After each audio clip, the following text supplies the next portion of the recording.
Kita akan masuk sekarang lebih dalam lagi membahas tentang kelahiran Nabi Shallallahu Alaihi Wasallam. Kita akan masuk mengerucutkan bahasan ke Mekah. Bahasan ini tentu akan saya mulai dari seorang tokoh Mekah bernama Qusay bin Kilab. Qusay bin Kilab. Qusay bin Kilab ini adalah salah satu keturunan dari Fikhir, dan Fikhir adalah nama lainnya Quraisy. Jadi Quraisy itu julukan, karena si Fikhir ini seperti saya jelaskan tadi siang, kalau seseorang di negeri Arab atau suku Arab itu memiliki kelebihan fisik, kepintaran, kekayaan, keturunan, maka dinisbatkan suku padanya. Kebetulan dari turunan Ismail alaihissalam di Mekah dan turunan suku Jurhum, ada satu orang yang sangat menonjol bernama Fikhir, dan Fikhir ini karena dia menonjol maka diberikanlah nama lainnya Quraisy, dinisbatkanlah suku Mekah namanya Quraisy. Salah satu turunan Fikhir ini yang merupakan turunan Ismail alaihissalam dan turunan suku Jurhum adalah Qusay bin Kilab. Kalau teman-teman masih ingat, di pertemuan kita pada bulan yang lalu saya pernah menekankan tentang kisah Mekah awalnya dihuni oleh suku Jurhum yang hijrah dari Yaman, kemudian tinggal bersama Hajar dan Ismail alaihissalam. Berjalan bertahun-tahun sampai Ibrahim dan Ismail alaihissalam meninggal dunia, datang satu suku Arab yang ingin merebut Mekah dan berhasil, namanya suku Khuza'ah. Masih ingat ya? Tidak ada suara, senyap, berarti memang lupa semua. Jadi suku Khuza'ah ini datang merebut, dan salah satu pimpinan Khuza'ah Amr bin Luhai yang memasukkan patung di Jazirah Arab di Mekah, gitu kan. Suku Khuza'ah ini berkuasa di Mekah sampai 500 tahun. Dan pada saat Jurhum dikalahkan oleh Khuza'ah, suku Jurhum sempat menimbun air Zam-Zam. Jadi 500 tahun mereka memimpin di Mekah, nggak ada sama sekali air. Kita bahas sekarang tentang keadaan satu orang tokoh ini, karena kalau panjang kita ceritakan panjang lebar Mekah ini cukup panjang, tokoh-tokohnya banyak, tapi saya ingin mengerucutkan ke Qusay bin Kilab. Qusay bin Kilab ini salah satu turunan Jurhum dan turunan Ismail alaihissalam. Dia sempat berpikir, bagaimana bisa ini setelah 500 tahun ya? Bagaimana bisa Mekah ini yang tadinya dikuasai oleh suku dia Jurhum dan juga kakeknya Ismail alaihissalam direbut oleh Khuza'ah. Walaupun di Mekah itu suku Khuza'ah sama suku Jurhum sudah berbaur ya, karena sudah terlalu lama ratusan tahun, akhirnya mereka berbaur satu sama yang lain, tetapi tetap kekuasaan kerajaan di bawah kekuasaan Khuza'ah. Qusay bin Kilab lalu memperbaiki keadaan ekonominya. Dia berbisnis, dia berdagang, sampai Allah membukakan kekayaan yang sangat banyak. Pada saat itu teman-teman sekalian, Raja Mekah dari suku Khuza'ah bernama Hulail. Hulail ini memiliki seorang anak wanita, anak tertuanya, terkenal dengan kecantikannya, anak raja. Qusay bin Kilab datang dan melamar. Dan pada saat itu, dia orang kaya raya, dia punya kedudukan, dihormati di Mekah. Oleh Hulail diterima lamarannya. Selama ini kalau suku Jurhum mau melamar suku Khuza'ah selalu ditolak umumnya, karena memang ada persaingan dari dulu gitu kan. Mereka berbaur saling transaksi, kalau berdagang, bertetangga, tapi pernikahan tidak. Pertama kalinya dari suku Jurhum diterima lamarannya, itu adalah Qusay bin Kilab oleh Hulail, kepala suku sekaligus raja, kepala suku Khuza'ah sekaligus raja Mekah. Pada saat dia menikah dengan anaknya Hulail, Qusay ini menunjukkan yang terbaik, ya. Dia patuh, dia bantu mertuanya dan seterusnya, sampai mertuanya meninggal. Waktu mertuanya meninggal, Qusay menjalankan misinya. Dia lalu mengiklankan dan menobatkan diri menjadi raja Mekah pengganti mertuanya. Orang-orang yang dari suku Khuza'ah menolak. Bagaimana bisa kau jadi raja? Raja jelas dari Khuza'ah. kamu dari Jurhum, nggak boleh gitu. Maka pada saat itu terjadi perseteruan, sampai akhirnya Qusay meminta pertolongan dari orang-orang sesuku dengan dia dari Jurhum, dan Khuza'ah juga berkumpul. Akhirnya terbentuk dua pasukan dan terjadi peperangan besar di Mekah. Pertumpahan darah yang sangat besar dan banyak sekali korban pada saat itu. Pada saat mereka melihat korban banyak sekali teman-teman sekalian, maka tokoh-tokohnya termasuk Qusay bin Kilab dan anak-anaknya Hulail yang merupakan ipar-ipar dari Qusay sendiri, mereka akhirnya sepakat, kita harus ada penengah nih yang mengambil hukum supaya jelas siapa yang memimpin Mekah. Maka mereka akhirnya sepakat menunjuk satu orang yang dituakan di Mekah pada saat itu, dan memang umurnya sudah sangat tua. Orang ini namanya Ya'mur bin Auf. Ya'mur bin Auf, dia ditunjuk oleh orang-orang Quraisy dari Jurhum dan juga ditunjuk oleh orang-orang Khuza'ah, nunjuk, dan diambillah sumpah atas nama Allah, apapun keputusan Ya'mur harus diterima. Baiklah, Ya'mur pada saat itu umurnya 120 tahun, orang yang sangat tua dan dituakan sekali, dihormati. Datang lalu mendudukkan Qusay dan anak-anaknya Hulail. Lalu mulailah ditanya oleh Ya'mur, wahai Qusay, apa alasan anda membentuk pasukan mau merebut Mekah dari keturunan mertua anda ini, apa sebabnya? Maka Qusay mengatakan, semua kita ini tahu kisah Mekah ini berawal dari kakek saya yang bernama Ismail, dan Ismail seorang nabi. Ismail menikahi suku Jurhum, anak kepala suku Jurhum, dan itu turunan kami. Kami yang membentuk komunitas di Mekah, kami yang membentuk ekonominya, kami yang membangun Ka'bah, kami yang semuanya disebutkan. Sementara Qusay menyebutkan ini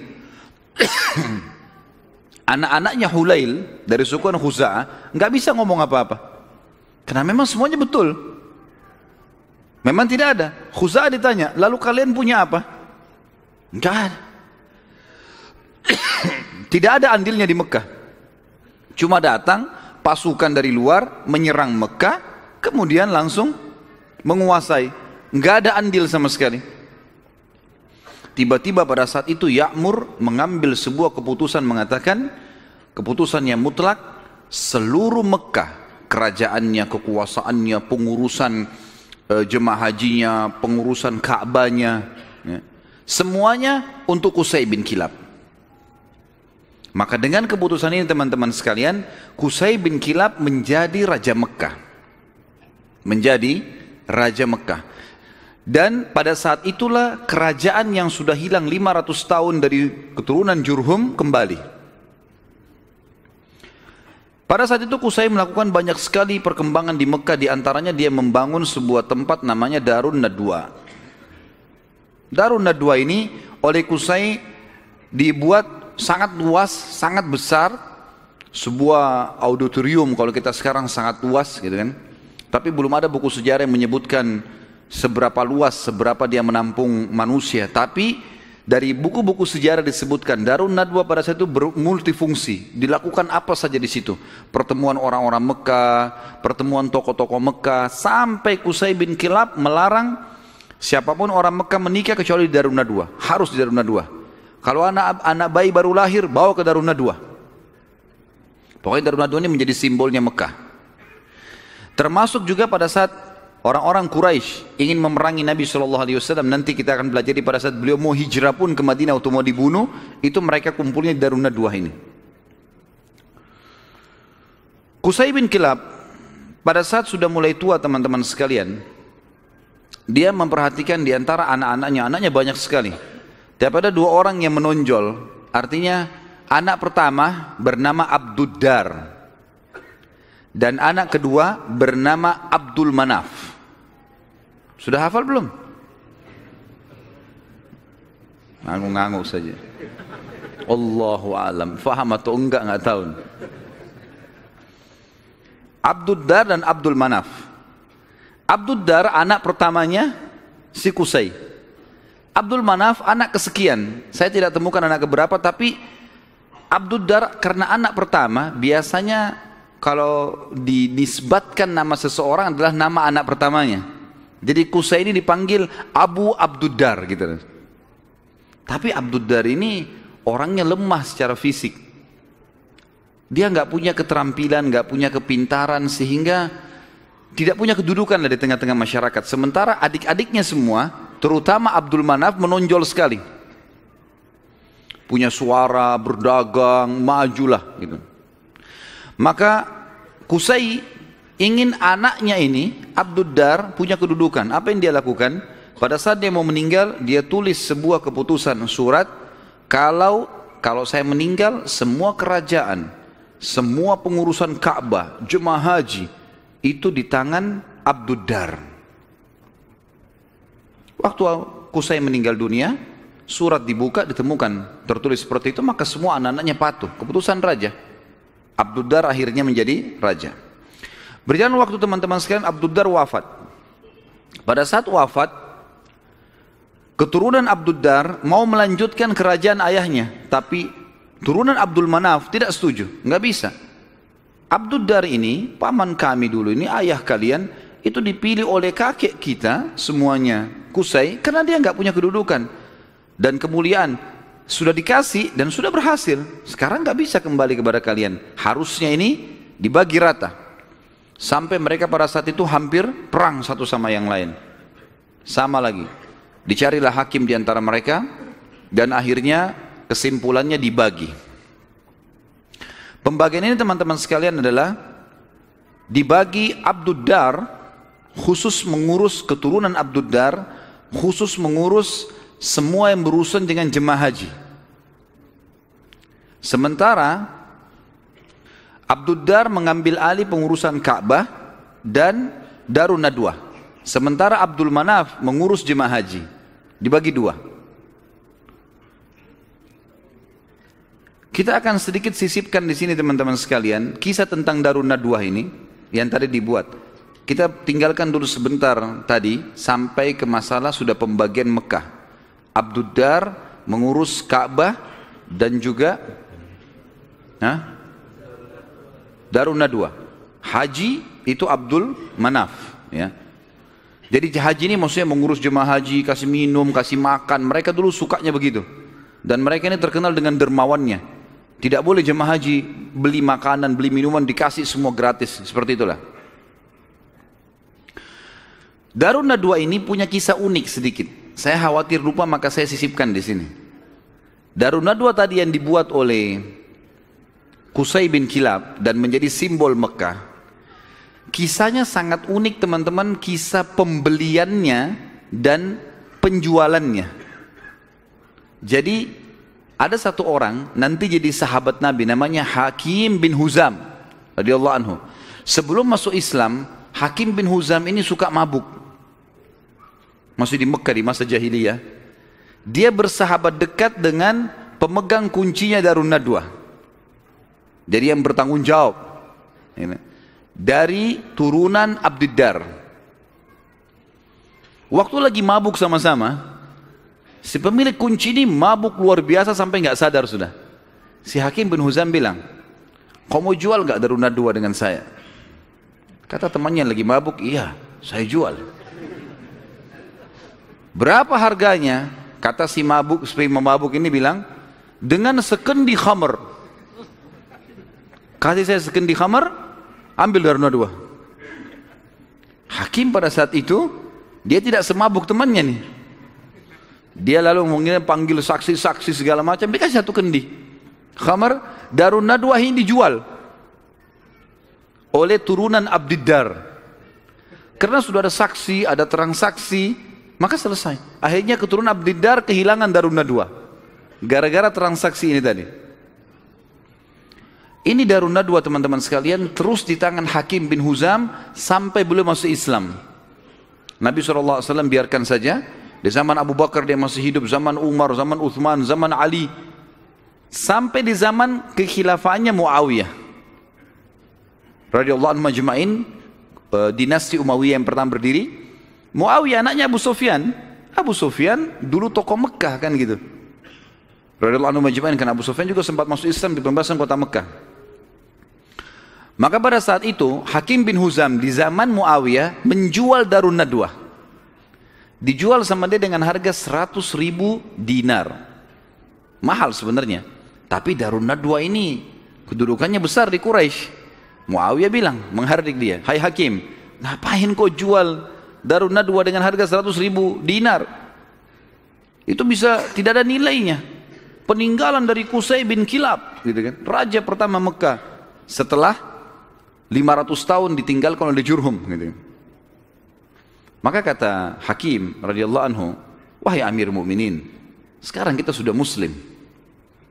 Penilaian mulia dan bukan mulia itu bukan dari peninggalannya Qusay bin Kilab, tapi kita pengikut Nabi Muhammad SAW.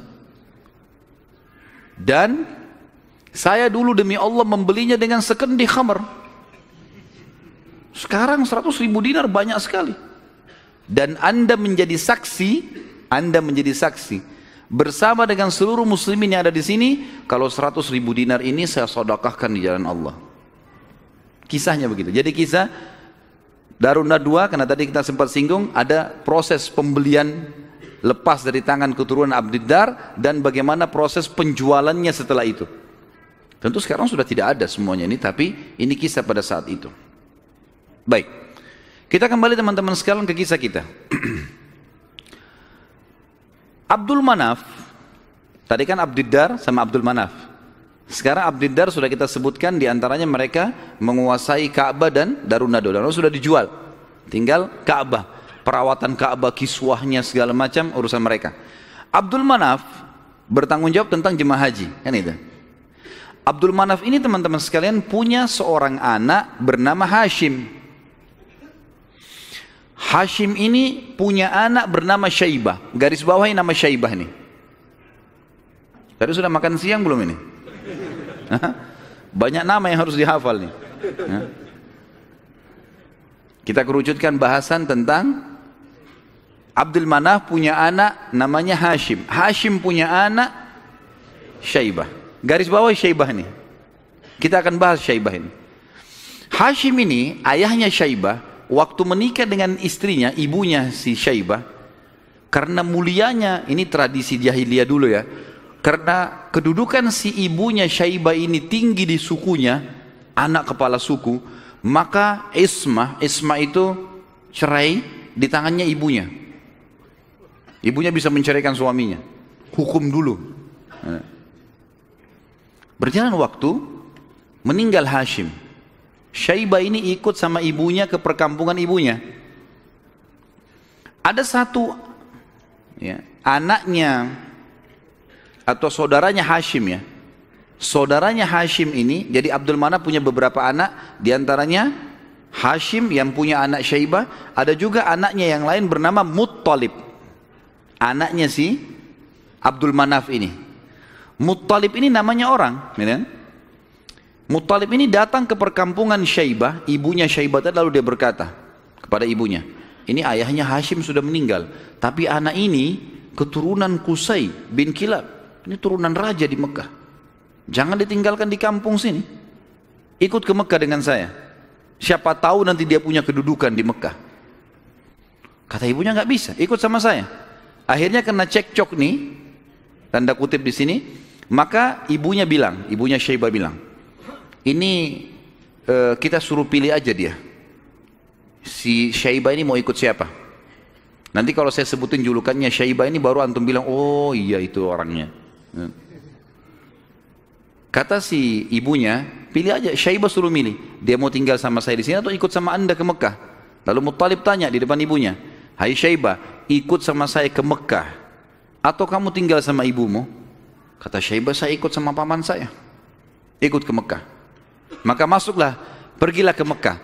Waktu itu Muttalib ini naik unta, dia membonceng di belakangnya Syaibah. Muttalib ini teman-teman dikenal di Mekah suka beli budak, ya. Maka waktu setiap hari dia datang masuk Mekah bawa budak baru. Waktu Syaibah dibonceng oleh pamannya Muttalib ini, orang-orang Mekah kira si Muttalib beli budak baru. Maka mereka bilang, Muttalib baru beli budak, di belakangnya Abdul Muttalib. Berarti hambanya si Muttalib nih. Sudah tahu nama Syaibah siapa? Yang antum kenalkan selama ini Abdul Muttalib. Namanya dia Syaibah. Jelas? Baik. 3 orang yang jawab, nggak apa-apa lah. Nasib, saya sudah teriak-teriak tapi Abdul Muttalib berarti namanya Syaibah. Jadi Abdul Muttalib bukan Muttalib nama Allah ya. Ini nggak ada dalam Asmaul Husna gitu. Tetapi di sini Muttalib nama pamannya. Karena sering beli budak, kemudian dia membonceng ponakannya. Orang-orang Mekah kira ini adalah budak baru. Maka dibilang Abdul Muttalib, hambanya Muttalib. Tapi karena itu sudah menjadi buah bibir di Mekah, akhirnya terkenal dengan Abdul Muttalib. Baik. Abdul Muttalib ini yang tentu kita sudah tahu adalah kakek Nabi SAW. Kita masuk mengerucutkan bahasan sekarang ke Abdul Muttalib nih, si Syaibah. Kita sudah kerucutkan bahasan dari Abdul Manaf, ada anaknya Hashim, Hashim punya anak Syaibah. Syaibah ini Abdul Muttalib. Kita harus kerucutkan begitu supaya nanti ngerucut ke Nabi SAW. Karena kalau melebar akan jalur nasab Quraisy banyak sekali. Abdul Muttalib ini pada saat dia masuk ke Mekah, kemudian dia menikah, Allah karuniakan dia 1 orang anak. Anaknya diberi nama Harith, 1 anak dikasih. Waktu Harith sudah mulai bujang, mencapai umur sekitar 17 tahun, Abdul Muttalib ini, Syaibah, mimpi malam-malam. Dia mendengar suara dalam mimpinya, ihfirit tiba. Maksudnya galilah tiba. Tiba itu sesuatu yang baik. Lalu dia bertanya, mat tiba?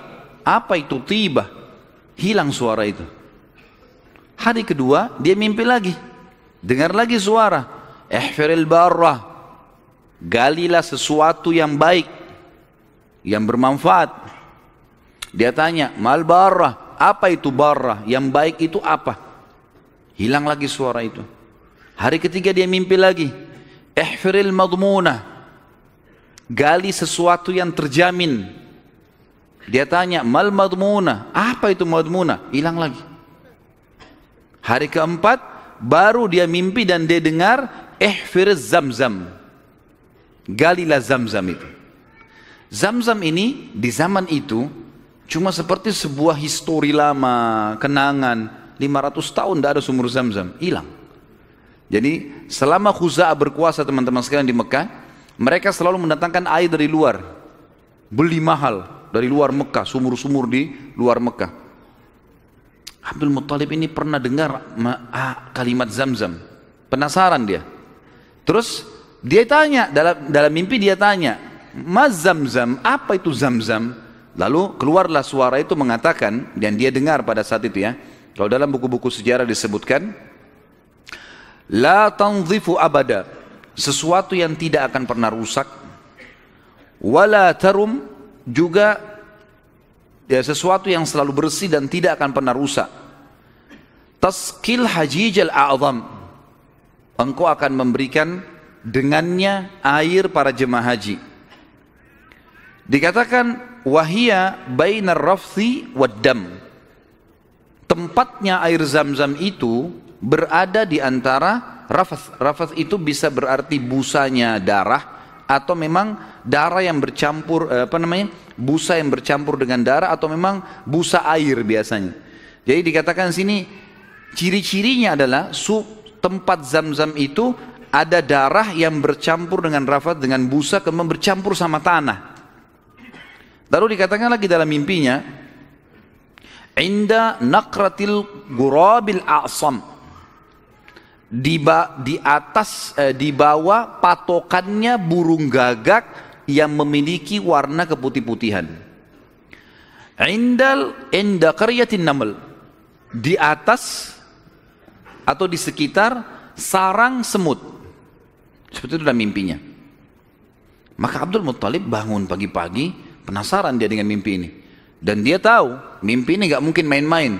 3 hari 4 hari berturut-turut, kemudian dia disuruh gali, dia bawa cangkulnya, datang di sekitar Ka'bah. Dia cuma tebak saja kemungkinan dekat Ka'bah nih, karena tidak ada tempat yang lebih agung di Mekah daripada Ka'bah. Dia datang dekat Ka'bah.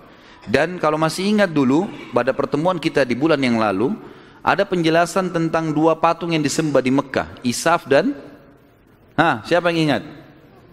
Kalau lupa saya nggak datang lagi balik papan. Isaf dan Na'ilah. Isaf kan nama laki-laki, Na'ilah nama perempuan. Yang dulu mereka saling suka, akhirnya mereka berzina depan Ka'bah dan dikutuk menjadi patung. Kan dulu waktu sebelum Amr bin Luhai datang ke Mekah, patung Isaf ditaruh di Gunung Safa, patung Na'ilah ditaruh di Gunung Marwah, untuk peringatan bagi orang-orang. Nih, hati-hati kalau berzina depan Ka'bah dikutuk begini nih, gitu. Tapi oleh Amr bin Luhai yang membawa patung masuk ke Jazirah Arab, dia angkat patung Isaf dan Na'ilah, dipindahin dekat Ka'bah, disuruh orang Mekah sembah. Tapi orang sudah lupa sejarahnya karena kejadian Isaf dan Na'ilah dikutuk ini jauh sebelum Amr bin Luhai. Ringkas cerita, di depan Ka'bah antara Hajar Aswad dengan Hijr Ismail itu ada patung Isaf dan Na'ilah. Ada satu suku Arab teman-teman sekalian datang ke situ antara Isaf dan Na'ilah nyembeli sapi. Tiba-tiba pada saat Abdul Muthalib lagi duduk, lagi memperhatikan ke arah Ka'bah di antara Isaf dan Na'ilah, kemudian ada orang nyembeli sapi. Waktu disembeli darahnya ngucur. Darah itu berbusa. Dan karena dia ngucur, jalan sampai berada di sekitar Isaf dan Na'ilah.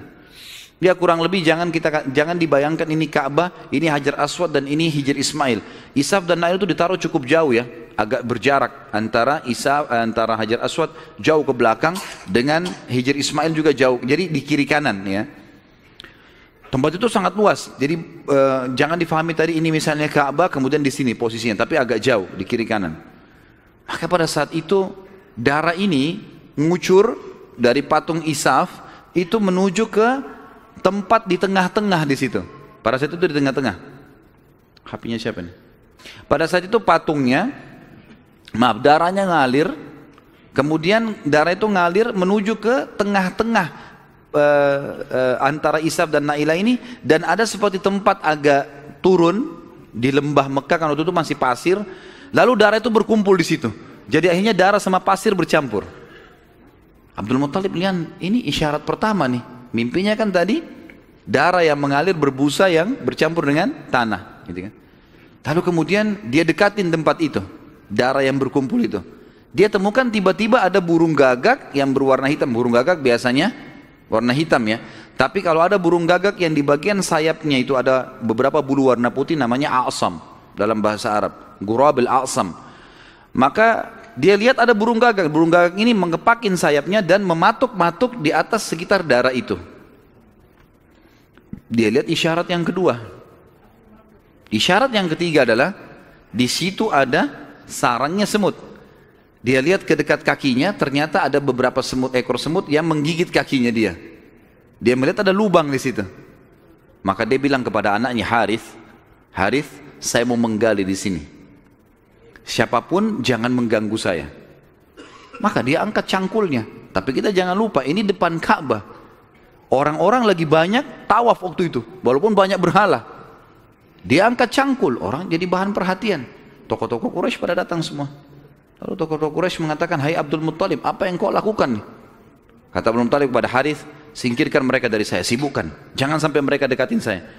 Terus saja Harith menyibukkan orang-orang Quraisy dan Abdul Muthalib terus saja mencangkul sampai ujung cangkulnya menyentuh bibirnya sumur itu. Sumur Zamzam. Dan dengan kuasa Allah, airnya muncrat keluar. Pada saat airnya muncrat keluar, Abdul Muthalib mengatakan, Allahu Akbar. Karena memang mereka menggunakan bahasa Arab dan kalimat Allahu Akbar itu sudah biasa mereka ucapkan, gitu kan? Maka orang-orang Quraisy tahu kalau Abdul Muthalib sudah dapat target dan mereka kaget waktu lihat air muncrat, air di depan Ka'bah. Selama ini selalu ambil dari luar. Ini kemuliaan abadi, gitu kan? Maka tiba-tiba orang Quraisy datang, hai Abdul Muthalib, air ini kita punya sama-sama. Kata Abdul Muthalib, dari mana sama-sama? Saya mimpi, saya yang cangkul, saya yang dapat. Dari mana kalian punya sama-sama nih? Ribut nih. Abdul Muttalib bilang ini punya saya. Quraisy bilang enggak, dikeroyokin Abdul Muttalib pada saat itu. Ribut, akhirnya mereka sepakat panggil hakim lagi. Ini hakimnya nih, cari penengah. Bagaimana caranya supaya ini bisa ditengahi, gitu kan? Insya Allah masalah ditengahi ini kita lanjutkan habis salat Isya. Subhanakallahumma bihamdika asyhadu an la ilaha illa anta astaghfiruka wa atubu ilaik. Wassalamualaikum warahmatullahi wabarakatuh. Assalamualaikum warahmatullahi wabarakatuh. Alhamdulillah, wassalatu wassalamu ala Rasulillah. Kita lanjutkan bahasan kita. Akhirnya Abdul Muttalib setelah menemukan sumur Zam-Zam, orang-orang Quraisy tetap menuntut untuk dibagi. Dan Abdul Muttalib bertahan, nggak bisa nih. Saya mimpi, saya yang gali, saya yang temukan, gimana kalian merasa punya hak di situ? Ribut, akhirnya dicarilah penengah. Dan pada saat itu mereka tidak lagi ke Ya'mur, tapi mereka pergi ke dukun Bani Sa'idah. Ada satu dukun wanita di Madinah, waktu itu disegani. Dan memang pada saat itu dukun-dukun ini luar biasa pengaruhnya. Pergilah Abdul Muttalib bersama dengan tokoh-tokoh Quraisy. Saya tidak temukan jumlah mereka berapa orang, tapi yang jelas mereka semuanya pergi ke sana. Tiba di kota Madinah, ternyata dukun tersebut pergi ke Khaybar. Wilayah lain, nanti akan ada bahasan masalah Khaybar, tapi yang jelas pergi ke Khaybar. Abdul Muttalib sepakat dengan teman-temannya, kejar aja tuh, kita ke Khaybar. Antara Madinah sama Khaybar cukup jauh dan ada padang pasir yang luas sekali. Mereka belum pernah ke Khaybar sebelumnya, jadi masih menerka-nerka jalan. Di tengah jalan mereka kehabisan air. Mau balik ke Madinah, jaraknya jauh. Mau menuju ke Khaybar, belum jelas tujuannya. Air habis. Panas lagi sangat terik pada saat itu. Mereka bermusyawarah, kira-kira bagaimana jalan keluarnya nih. Akhirnya orang-orang Quraisy selain Abdul Muttalib sepakat mengatakan, kayaknya kita pasti mati nih. Nggak ada air. Kembali ke Madinah bisa mati tengah jalan, menuju ke Khaybar juga nggak jelas bisa mati tengah jalan. Ya sudahlah, kita pasti mati, lebih baik kita gali kubur saja. Riwayatnya begitu, kisahnya begitu. Gali kubur. Dari sekian orang ini, nanti setiap siapa yang mati duluan dikubur oleh temannya. Minimal nanti ada satu orang yang tidak tertutup kuburannya, yang lain semua tertutup. Akhirnya mereka pada gali kuburan, kecuali Abdul Muttalib nih. Abdul Muttalib bilang ini bukan ide yang tepat nih. Masa kita menyerah? Lebih baik coba kita cari jalan. Teman-temannya bilang percuma, mau kemana? Abdul Muttalib naik ke atas untanya. Begitu untanya bergerak, dari pijakan kakinya untanya Abdul Muttalib keluar muncrat air di padang pasir itu. Keluar mata air. Lalu Abdul Muttalib melihat, dia turun dari untanya, dia minum airnya, untanya dikasih, lalu diajak teman-temannya, ayo nih ada air, minum. Teman-temannya heran, di padang pasir ada air. Maka akhirnya mereka sepakat mengatakan, demi Allah yang telah memberikan, demi Allah sungguh ya, yang telah memberikan air kamu di sini, Allah Subhanahu wa taala, dialah yang telah memberikan kamu air Zam-Zam. Zam-Zam punya kau, hai Abdul Muttalib. Gara-gara ini akhirnya Zam-Zam jadi miliknya Abdul Muttalib, dan Abdul Muttalib keturunan dari Abdul Manaf. Sementara memang dasarnya Abdul Manaf tadi sudah saya jelaskan, mereka bertugas memberikan makanan dan minuman jemaah haji. Sehingga sekarang mereka tidak perlu lagi mengambil air dari luar, tapi mereka sudah punya mata air Zam-Zam. Dan sebagian ahli sejarah menanggapi mengatakan, Allah yang maha tinggi dan maha pemurah memudahkan mata air Zam-Zam ditemukan kembali oleh Abdul Muttalib, karena memang suku ini dari turunan Abdul Manaf bertugas untuk memberikan minum dan makan jemaah haji. Maka karena itu Allah Subhanahu wa taala kasih. Makanya tadi dalam salah satu perkataan dan pernyataan dalam mimpi, Taski hajijal a'zam, engkau akan memberikan minum jemaah haji yang banyak, gitu kan. Jadi bukan karena Abdul Muttalibnya, tapi karena memang waktu itu diberikan untuk jemaah haji umumnya. Baik, baliklah Abdul Muttalib ke Mekah, dan akhirnya pada saat itu Abdul Muttalib dinobatkan secara tidak langsung sebagai Raja Mekah. Kenapa saya katakan tidak langsung? Karena pada saat itu Quraisy sepakat, di Mekah itu semua kepala suku bisa memimpin. Bisa memimpin.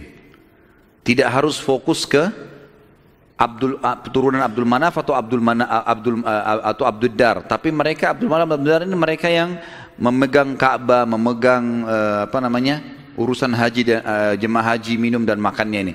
Tapi pasukan segala macam ini boleh dari mana saja. Tapi dengan kejadian Abdul Muttalib menemukan air Zam-Zam, maka terkerucut lagi masalah. Orang-orang Mekah, karena tadi setelah Abdiddar meninggal kan kita sudah bilang tadi, kan pecah ya. Abdiddar kan jadi raja pengganti ayahnya Qusay. Tapi setelah Abdiddar mati ribut anak-anaknya, akhirnya tidak ada raja. Setelah kejadian air Zam-Zam, secara tidak disadari Abdul Muttalib ditunjuk menjadi raja. Dan inilah sebabnya waktu kita jelaskan tadi masalah pasukan gajah yang datang, Abdul Muttalib kan menjadi raja pada saat itu.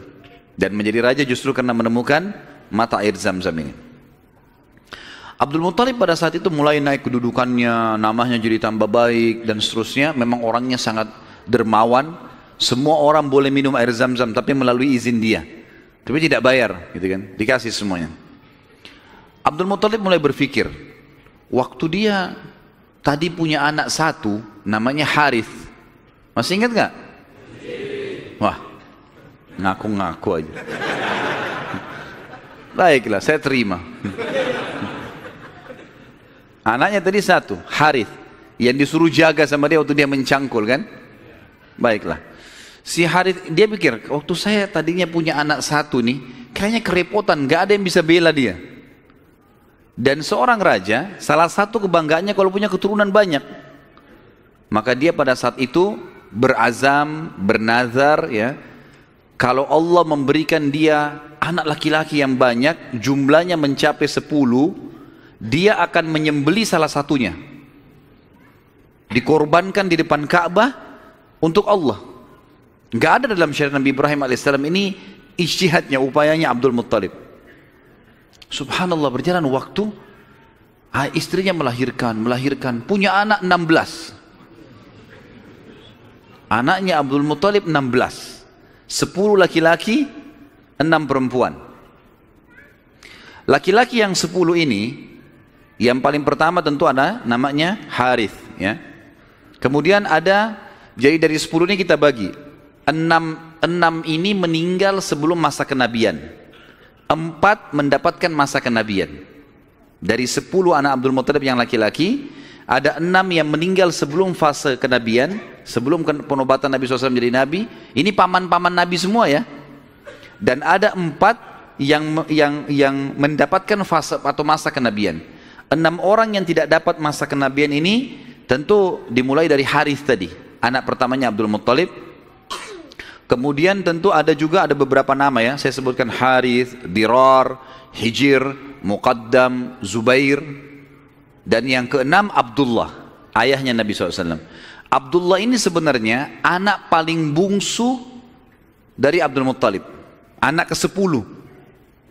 Anak ke-10 dari 10 anak laki-lakinya ya.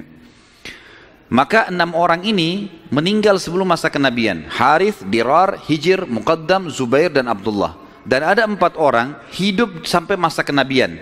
2 beriman, 2 kafir. Yang beriman adalah Hamzah dan Abbas radhiyallahu anhum. Ini sempat beriman pada Nabi SAW dan mulia. Hamzah bahkan menjadi pimpinan para syuhada, mati syahid mulia di perang Uhud. Dan Abbas hidup sampai setelah Nabi SAW meninggal pun, sampai di zaman Khilafah Umar ya, kan? Kemudian ada 2 yang hidup di masa kenabian tapi kafir, enggak beriman, Abu Talib dan Abu Lahab ya. Abu Talib ini nama lainnya dia Abdul Manaf, diambil dari nama kakeknya, tapi terkenal dengan Abu Talib.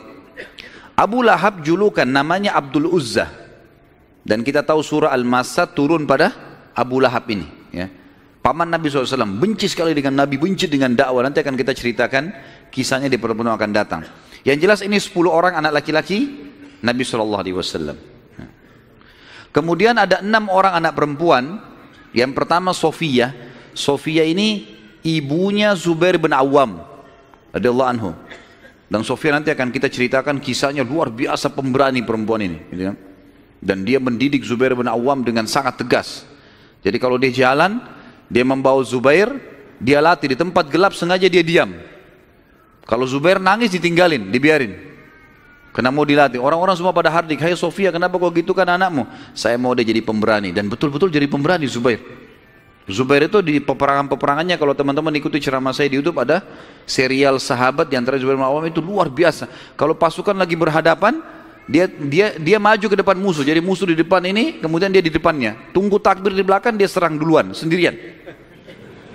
Luar biasa beraninya, radhiyallahu anhu. Ibunya namanya Sofia, tante Nabi SAW. Dan ini sempat masuk Islam di tangan Nabi SAW.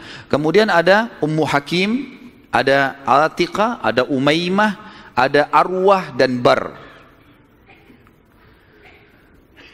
Kita masuk sekarang ke masalah, kembali ke mana Abdul Muttalib. Abdul Muttalib ini anak terakhirnya yang ke-10 adalah Abdullah.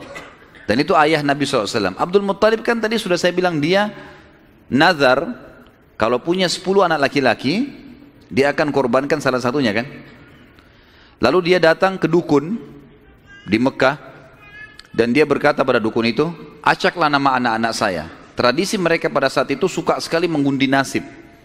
Kalau di dalam agama kita disebutkan tradisi mereka namanya tatayur, menggandun nasib sama benda atau sama burung. Orang-orang Arab itu kalau orang Quraisy dulu, mereka kalau mau safar mereka ambil bulu, kemudian mereka tulis safar. Bulu yang kedua tidak safar, bulu ketiga kosong. Dimasukin dalam kotak, kemudian dia ambil salah satunya tidak sambil tidak dilihat. Kalau keluar kata-kata safar, dia yakin di perjalanannya aman.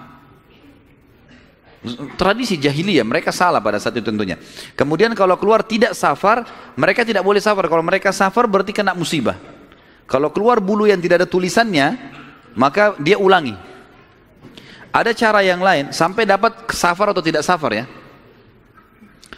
Kalau ada tradisi yang lain adalah kalau mengacak nama, maka mereka menulis nama di batu, lalu batu ini dibalik, kemudian ditaruh lalu diacak, dikeluarkanlah. Kalau mereka butuh sesuatu dengan cara seperti itu, ya.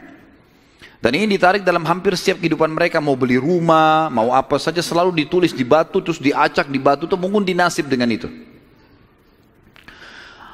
Abdul Muttalib datang kepada satu dukun mengatakan, tulis nama anak-anak saya laki-laki ini semua dari Harith sampai Abdullah, tulis semuanya 10 orang, acak. Siapa yang keluar namanya itu yang saya korbankan. Dan kalau nama Abdullah selamat tidak keluar, maka saya langsung eksekusi. Karena Abdullah anak paling bungsu dan paling disayang oleh ayahnya Abdul Muttalib. Seperti itulah. Baik, diacaklah batu ini. Diambil batu, keluar namanya Abdullah. Abdul Muttalib berat sebenarnya. Ini anak paling bungsu disayang. Musyawarah sama anak-anaknya gimana? Nggak apa-apa ya, acak aja lagi. Acak lagi. Yang kedua kali namanya Abdullah lagi. Sampai 3 kali. Namanya Abdullah terus yang diambil, keluar. Padahal ini batu diacak 10 nama. Kata Abdul Muttalib, berarti sudah memang anak ini nasibnya. Bawa Abdullah. Dibawalah Abdullah ini ke depan Ka'bah, ditaruh di atas sebuah batu. Biasanya mereka taruh di situ sembelihan, taruh kambing, taruh apa, dipegang di atas batu itu, baru mereka sembelih untuk berhala-berhala gitu kan. Ditaruhlah Abdullah, mau disembelih sama dia. Ikat tangannya, ikat kakinya, angkat pedang, mau disembelih. Orang-orang Quraisy lihat, apalagi yang Abdul Muttalib buat nih. Datang tanya, hai Abdul Muttalib, apa yang kau lakukan? Saya sudah nazar, kalau Allah kasih saya 10 anak, saya sembelih salah satunya. Dan saya sudah acak nama-nama anak-anak saya, yang keluar anak ini. Saya mau jalankan nazar saya. Orang-orang Quraisy bilang, nggak bisa, jangan. Mereka berusaha tahan. Akhirnya Abdullah ini ditarik-tarik. Sampai akhirnya, karena ditarik-tarik, ada orang Quraisy yang sempat menarik bagian badannya, dan ada yang menarik kupingnya, sampai kuping Abdullah itu sempat luka. Maka ada julukan sendiri, dikatakan Abdullah yang luka kupingnya. Gitu. Ayah Nabi SAW. Baik. Pada saat itu, orang-orang Quraisy mengatakan, wahai Abdul Muttalib, sadarlah, kalau kau lakukan ini sementara kamu adalah tokoh masyarakat di Mekah, maka akan menjadi sebuah tradisi nanti ini. Akhirnya setiap orang punya 10 anak laki-laki, 1 disembelih. Dan apa kenikmatannya orang kalau sudah punya anak disembelih gitu? Jangan dilakukan. Mari kita berhukum lagi. Cari hakim. Kembali kepada wanita dukun di Madinah.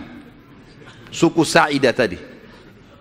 Yang tadi pada saat pertama mau cari air Zam-Zam, mau miliknya siapa air Zam-Zam, kan mereka ke Madinah. Tapi dukunnya kan pergi ke Khaybar, nggak ketemu. Tidak sempat ketemu, akhirnya dapat air dari telapak kaki untanya Abdul Muttalib. Sekarang nggak, mereka pergi lagi ke sana ke Madinah, ketemu sama dukun itu. Tanya, bagaimana nih? Tentu ini bukan kita sedang mempromosikan dukun, dukun haram dalam agama. Setelah Islam datang nggak ada dukun ini. Kata Nabi SAW, siapa yang datang kepada dukun bertanya saja, bertanya. Terka tangannya, terka apa segala macam, tidak diterima sholatnya 40 hari. Yang datang bertanya, percaya kufur kepada apa yang diturunkan kepada Muhammad SAW. Tapi kita sedang merentet histori pada zaman itu ya. Baik, pada saat itu teman-teman sekalian, dukun ini tanya, berapa dia? Dia itu denda. Berapa dendanya orang di Mekah Quraisy kalau ada yang membunuh? Kata Abdul Muttalib, 10 ekor unta. Jadi kalau orang membunuh, supaya dia tidak dibunuh, dia harus bayar ke walinya orang yang dibunuh 10 ekor unta.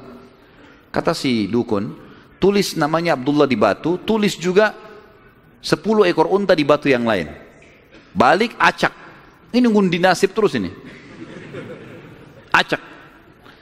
Waktu diacak, kata dukunnya, kalau keluar namanya Abdullah, supaya Abdullah selamat, tambah batu yang ketiga, tulis 10 ekor unta lagi. Sampai Abdullah selamat. Kalau keluar nama unta, nah baru untanya, baru Abdullah selamat. Ditaruh batu 10 ekor unta sama Abdullah. Diacak, namanya Abdullah keluar. Tambah batu, 20 ekor unta sekarang. 10, setiap batu 10 ya. 10 ekor unta, batu kedua. Keluar lagi namanya Abdullah. Terus sampai 10 batu. Sampai akhirnya ada 10 batu, semuanya tertulis 10 unta, satu namanya Abdullah. Waktu diacak setelah 10, diangkat keluar namanya Abdullah. Dan ini pastilah 10 batu semuanya unta, gitu kan. Semestinya secara rasional gitu ya. Tapi ini pada saat itu keyakinan orang. Abdul Muttalib bilang, saya nggak percaya, saya belum puas nih. Coba acak lagi, diacak lagi, diambil unta sampai 3 kali. Kata Abdul Muttalib, baiklah. Kalau begitu saya akan sembelih itu 100 ekor unta. 100 ekor unta. Karena setiap batu 10, ada 10 batu, maka 100 ekor unta. Pada saat itu akhirnya dengan kejadian ini Abdullah selamat dari sembelihan atau dikurbankan. Dan Nabi SAW berkata dalam sebuah hadis, Ana ibnu Zabihain, saya keturunan dari 2 orang yang hampir disembelih. Ismail alaihissalam oleh ayahnya Ibrahim, dan Abdullah oleh ayahnya Abdul Muttalib. Baik, berjalan waktu teman-teman sekalian, Abdullah tumbuh besar dan mulai menjadi seorang pemuda yang cerdas, yang pintar, membantu ayahnya.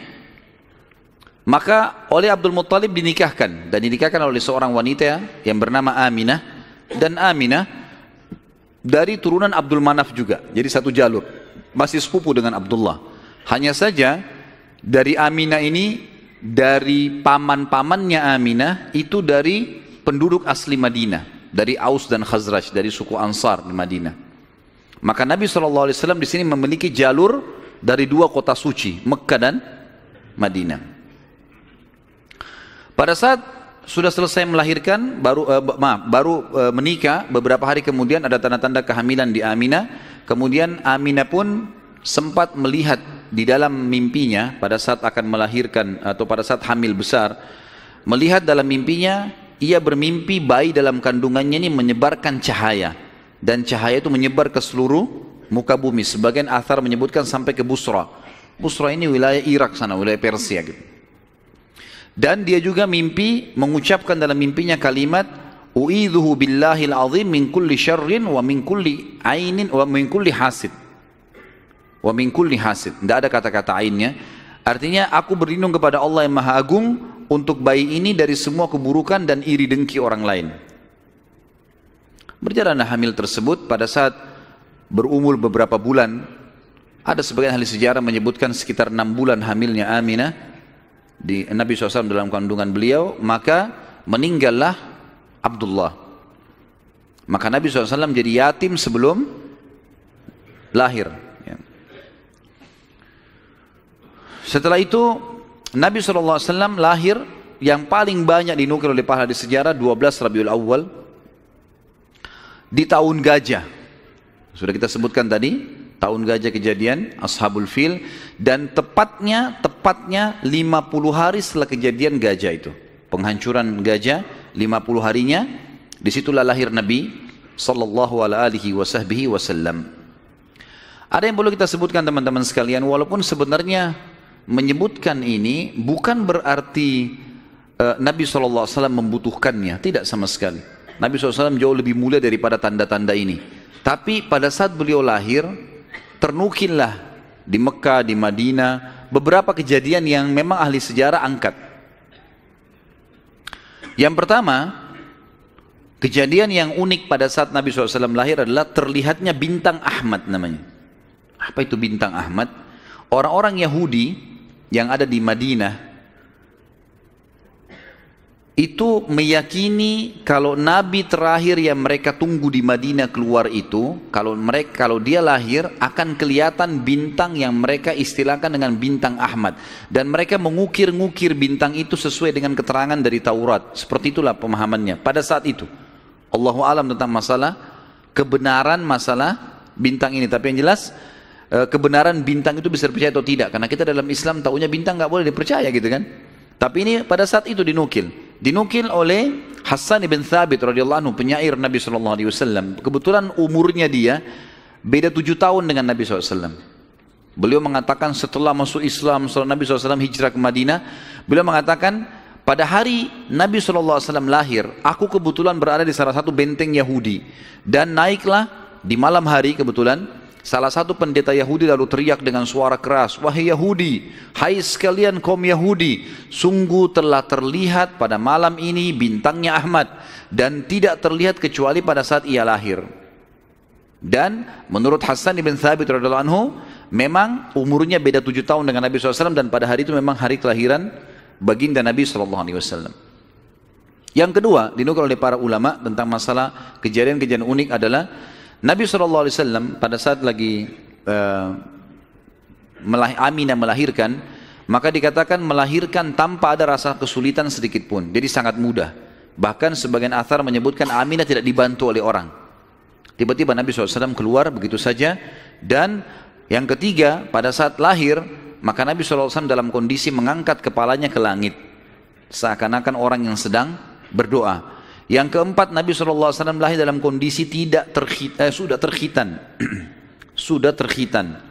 Yang kelima, Nabi SAW lahir juga tanpa terbebani lagi dengan sisa tali pusar. Udah nggak ada. Lahir sudah terkhitan, ya, lahir sudah tidak ada tali pusarnya. Sampai poin di sini, sampai poin kelima ini, 4 poin ya, karena poin pertama tadi itu kejadian di Madinah. Jadi 4 poin ini, Aminah melahirkan dengan sangat mudah, Nabi SAW seperti berdoa ke langit, kemudian terkhitan, kemudian tali pusarnya sudah terlepas. Maka Abdul Muttalib, kakeknya, bangga sekali, datang, sangat senang pada saat itu. Dia berkata, sungguh pada cucuku atau anakku ini ada perkara besar. Lalu Abdul Muttalib pun membawa bayi Nabi SAW ke Ka'bah saat baru lahir, dan ia yang memberi nama Muhammad. Baik, ada sedikit rahasia masalah nama Muhammad ini. Perlu teman-teman tahu, nama Muhammad sebelum Nabi Muhammad SAW tidak dikenal oleh orang-orang Arab. Gak ada satupun orang Arab bernama Muhammad pada saat itu, belum ada. Terus dari mana nama ini? Kok Abdul Muttalib bisa berikan nama cucunya? Ada kisahnya. Jauh sebelum lahir Nabi SAW, Abdul Muttalib pernah jalan-jalan ke negeri Syam bersama dengan 3 orang sahabatnya. Yang pertama Sulaiman bin Mujazi', salah satu kepala suku di Mekah. Yang kedua Hulayla bin Hajij. Dan yang ketiga Himran bin Rabi'ah. 3 orang ini bersama Abdul Muttalib, 4 orang ini pergi ke negeri Syam. Pas tiba di negeri Syam, ada salah satu pendeta Nasrani menemui mereka lalu berkata, "Kalian dari mana?" Kata Abdul Muttalib, "Dari Jazirah Arab." "Dari mana tempatnya?" "Dari kota Mekah." Kata pendeta itu, "Dari kota kalian nanti akan keluar Nabi terakhir. Dan Nabi terakhir itu bernama Muhammad." Kata Abdul Muttalib, "Dari mana engkau tahu itu semua?" Dia bilang, "Dari kitab kami, dalam Injil disebutkan namanya Muhammad." Maka keempat orang ini bertekad pada saat itu untuk memberikan nama kalau mereka dikaruniai anak setelah itu atau cucu, Muhammad. Dan dari 4 orang ini, pada saat balik ke Mekah, orang yang pertama mendapatkan cucu laki-laki adalah Abdul Muttalib. Itulah Nabi Muhammad SAW. Maka dia pun mengangkat bayi Nabi SAW lalu keliling di dekat Ka'bah lalu mengatakan, anak ini memiliki perkara yang besar. Aku memberikan nama Muhammad. Aku memberikan nama Muhammad. Terus dia mengucapkan kalimat itu. Kemudian selanjutnya teman-teman sekalian, yang keenam adalah goncangnya istana Kisra di Persia dan rubuhnya 14 teras istananya. Jadi ada teras-terasnya istana itu rubuh semua tanpa sebab, rusak semuanya. Pada saat melihat kejadian tersebut, Kisra sempat khawatir, lalu dia bertanya kepada para peramal-peramalnya lah, dukun-dukunnya segala. Maka mereka pun menjawab, goncangnya istana disebabkan karena hari ini lahir seseorang nabi, dan runtuhnya 14 teras ini menandakan terdapat 14 raja Persia, tinggal 14 orang saja. Selebihnya sudah runtuh kerajaan ini. Maka sempat Kisra bilang, 14 raja masih lama. Kalau satu raja punya 1100 tahun umurnya, berarti 1400 tahun. Tapi tanpa disadari oleh Kisra, para ahli sejarah muslim menukil, tanpa membenarkan ramalan ini ya, kita bukan membenarkan. Karena ramalan itu semua, kalaupun bertepatan, karena mereka mencuri, syaitan mencuri berita dari langit. Bukan karena mereka tahu. Sebagaimana dijelaskan dalam ada hadits Nabi SAW. Dan ternyata setelah Kisra, yang pada saat Nabi SAW lahir itu ada, anak-anaknya berselisih pendapat dan dalam waktu 4 tahun saja, terjadi penggantian 10 orang Kisra. Mati semua, saling membunuh satu sama yang lain. Ya, dan puncaknya yang terakhir adalah yang ke-14 meninggal di zaman Umar radhiyallahu anhu. Pada saat Umar menembus wilayah Persia. Yang ketujuh, padamnya api sesembahan kaum Majus. Jadi ada api yang disembah di beberapa titik di negeri Persia. Jadi mereka buat api besar dan api itu selalu disembah, tiap hari mereka sembah. Pada saat Nabi SAW lahir, api itu tiba-tiba mati dan mereka berusaha menyalakan, tidak bisa, selamanya mati. Sampai Persia pada saat itu seluruh Persia yang menyembah api, apinya mati semua, nggak ada. Mereka mau coba nyalakan sampai runtuhnya di zaman Umar bin Khattab, tidak ada api mereka. Tidak bisa lagi mereka nyalakan api untuk disembah ya, nggak bisa lagi mereka nyalakan. Setiap kali di wilayah Persia dinyalakan api mati, padam. Mereka cuma pakai masak, misalnya di situ padam, nggak bisa sama sekali. Yang kedelapan, hanyutnya air sungai Sawa. Sungai Sawa ini teman-teman sama dengan sungai Gangga sekarang di India. Di kultus dianggap ini sungai apalah, keramat lah dan seterusnya, gitu kan. Maka orang-orang Persia meyakini sungai Sawa ini adalah sesuatu yang luar biasa. Kalau ada yang mati, mereka bakar, lalu mereka lempar debunya di situ, airnya diambil, dianggap suci, apalah segala macam. Subhanallah, karena sungai ini selalu ditaruh tumbal segala macam. Waktu Nabi SAW lahir, air sungai ini hilang, nggak ada airnya sama sekali, kering. Sampai sungai Sawa dilupain udah, nggak ada lagi sungai.